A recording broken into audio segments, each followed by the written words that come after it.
Welcome to episode 47 of your CYSA Plus Prepcast.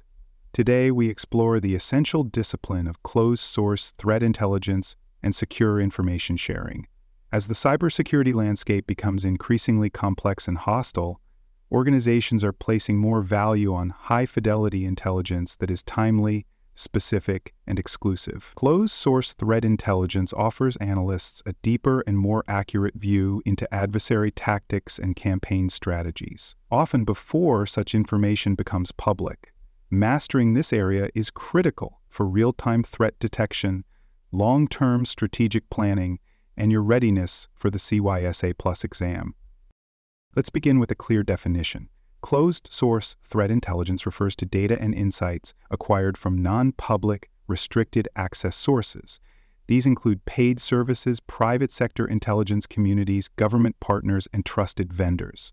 Unlike OSINT, which is freely available on public platforms, closed-source intelligence requires subscription access, validated membership, or security clearance. Because these sources often receive data directly from sensors embedded in enterprise environments or from real-time investigations, the information tends to be more accurate, more detailed, and more immediately actionable. The quality of closed-source threat intelligence is typically much higher than that of open-source material. Subscription-based platforms often include curated indicators of compromise, advanced malware analysis reports, and real-time updates from ongoing threat actor tracking efforts. Analysts rely on this depth of analysis to spot early signs of breaches, identify the tactics of emerging threat groups, or isolate behaviors that are characteristic of advanced persistent threats. This kind of intelligence is used not only in incident response, but also in predictive threat modeling and red team planning. You'll likely encounter CYSA Plus questions that require comparing the strengths of closed versus open threat intelligence sources. Closed-source threat intelligence is frequently acquired through high-end platforms and vendor partnerships. Some of the most widely used platforms include Recorded Future, CrowdStrike, Falcon X, FireEye EyeSight, and Intel 471. These services offer more than just static data. They provide dynamic analytics, contextual scoring, and attribution layers that help analysts understand not just what is happening, but who is behind it and why. These platforms often incorporate machine learning to improve detection accuracy and may even issue early warnings before a threat is observed elsewhere. The exam may include scenarios where a subscription service flags a threat before it appears in open databases. Another vital component of the closed-source ecosystem is industry-specific intelligence communities. Information sharing and analysis centers, or ISACs, are trusted groups that bring together cybersecurity professionals within specific sectors, such as finance, energy, healthcare, or manufacturing. Members share indicators of compromise, report on detected attacks, and receive privileged briefings. Because these groups are tightly controlled, they provide a high-trust environment for sharing sensitive information without fear of leakage. On the exam, expect to be tested on how ISACs contribute to secure collaboration and threat mitigation across critical infrastructure sectors. Information sharing and analysis organizations function similarly but extend beyond specific industries. They often support geographic regions, international partnerships, or special interest groups. These organizations are particularly valuable for small and mid-sized businesses that may lack the resources of major corporations, but still require access to actionable threat intelligence. By participating, analysts gain early warning about ransomware campaigns, phishing kits, or malware strains spreading through the broader ecosystem. Government agencies play a foundational role in closed-source threat intelligence. In the United States, the Cybersecurity and Infrastructure Security Agency, or CISA, issues detailed advisories, tactical alerts, and vulnerability bulletins that are not always released to the public. These communications may include IP addresses tied to nation-state actors, advanced malware technical briefs, or active exploitation alerts tied to zero-day vulnerabilities. National CERT teams around the world perform similar functions, sometimes working with industry partners to disseminate highly sensitive technical data. CYSA Plus questions may include scenarios in which a government bulletin influences detection strategies or incident response priorities.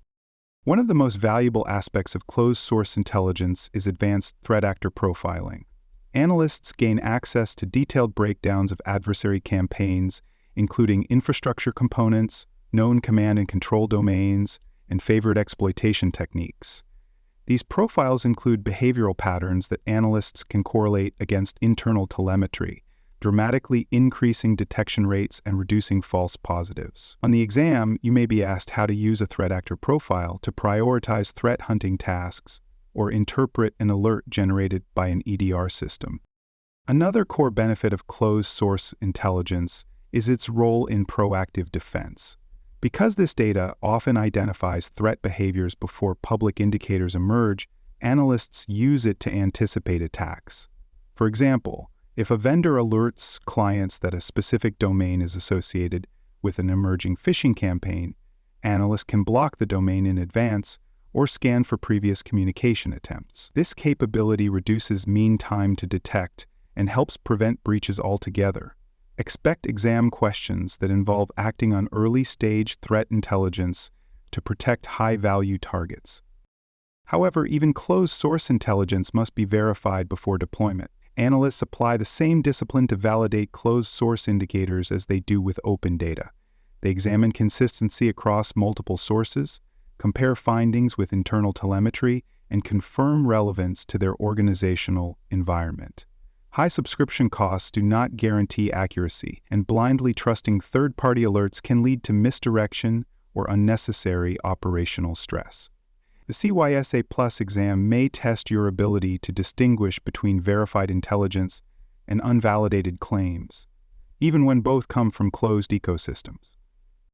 For more cyber-related content and books, please check out cyberauthor.me.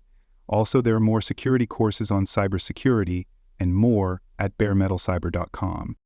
Now that we've established the definition, platforms, and strategic value of closed-source threat intelligence, it's time to examine how this intelligence is integrated, shared, secured, and continuously refined by cybersecurity analysts. In the second half of this episode, we'll discuss practical workflows that combine closed intelligence with detection tools, explore secure sharing frameworks like the traffic light protocol, and review the operational responsibilities tied to managing proprietary threat data.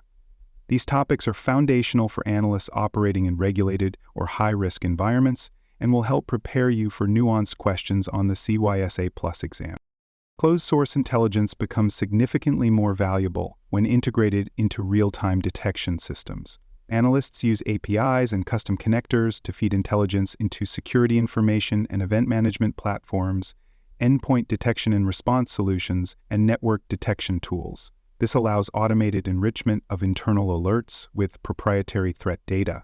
For instance, if a file hash matches one reported by a closed-source threat feed, the SIM can elevate the severity of the alert and trigger a predefined incident response workflow.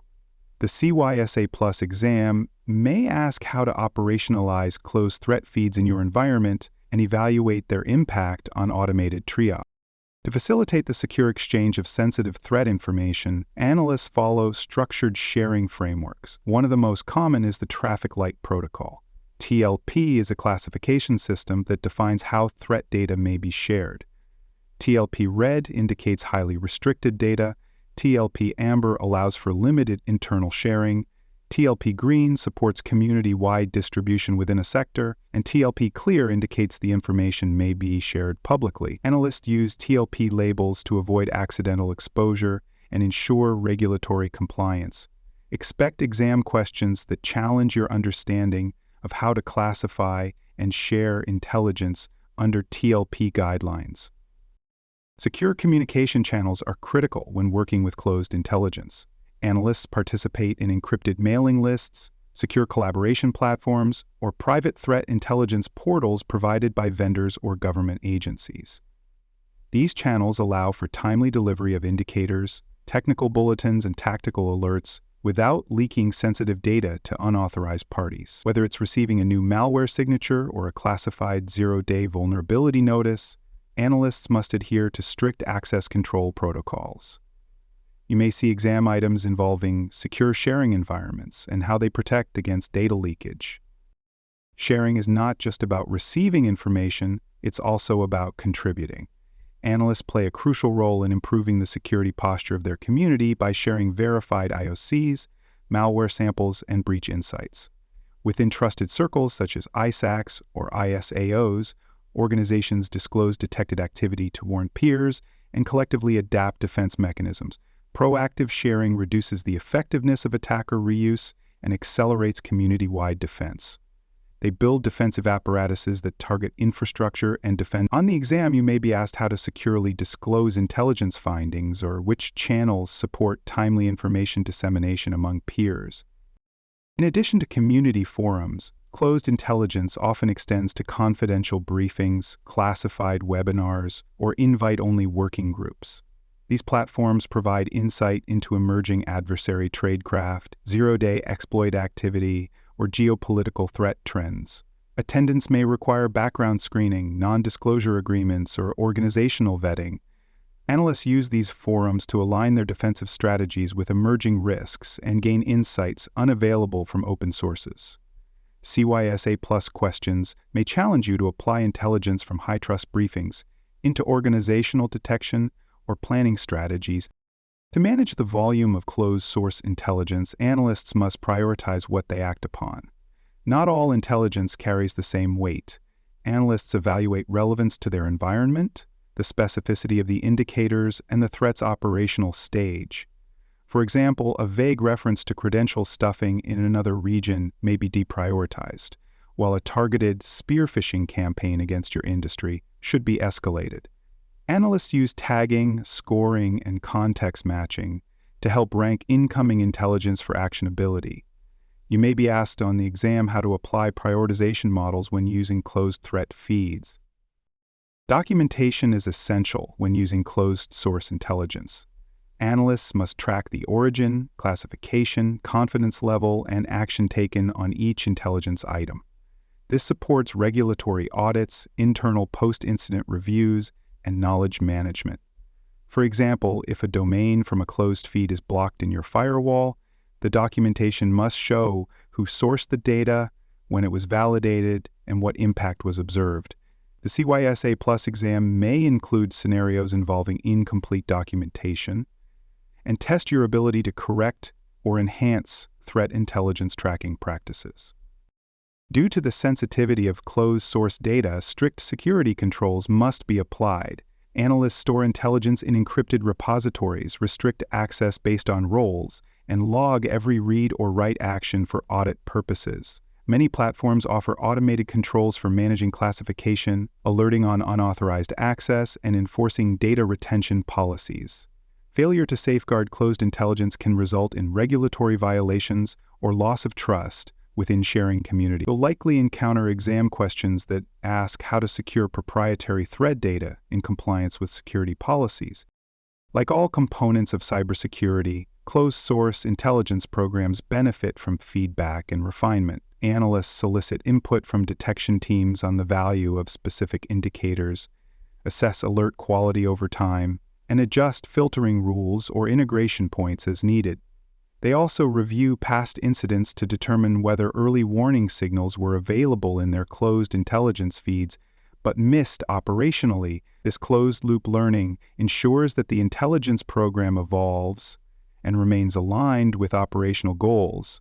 You may see questions about intelligence refinement processes and the role of after-action reviews.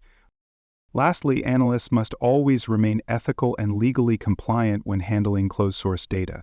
This includes respecting intellectual property agreements, avoiding redistribution of proprietary indicators, and following contractual or regulatory boundaries around classified material. Analysts sign non-disclosure agreements, complete compliance training, and work closely with legal or risk management teams to ensure closed-source intelligence is used responsibly. The CYSA Plus exam may ask how to respond when proprietary data is accidentally exposed, or how to handle cross-border compliance for intelligence sharing. To summarize episode 47, leveraging closed-source threat intelligence and participating in secure information-sharing communities enables analysts to anticipate advanced threats, improve incident response, and participate in collaborative cybersecurity defense. By understanding how to prioritize, share, document, and protect this intelligence, you enhance both your operational effectiveness and your readiness for the CYSA Plus certification. As threats grow more complex, it is this type of trusted, high-confidence information that helps organizations stay resilient and ahead of emerging attack trends. Thanks for listening. To learn more about cybersecurity, please visit baremetalcyber.com. There you will find best-selling books, videos, and even more free cybersecurity training courses. Please subscribe to the Prepcast and our various podcasts. And thanks for listening.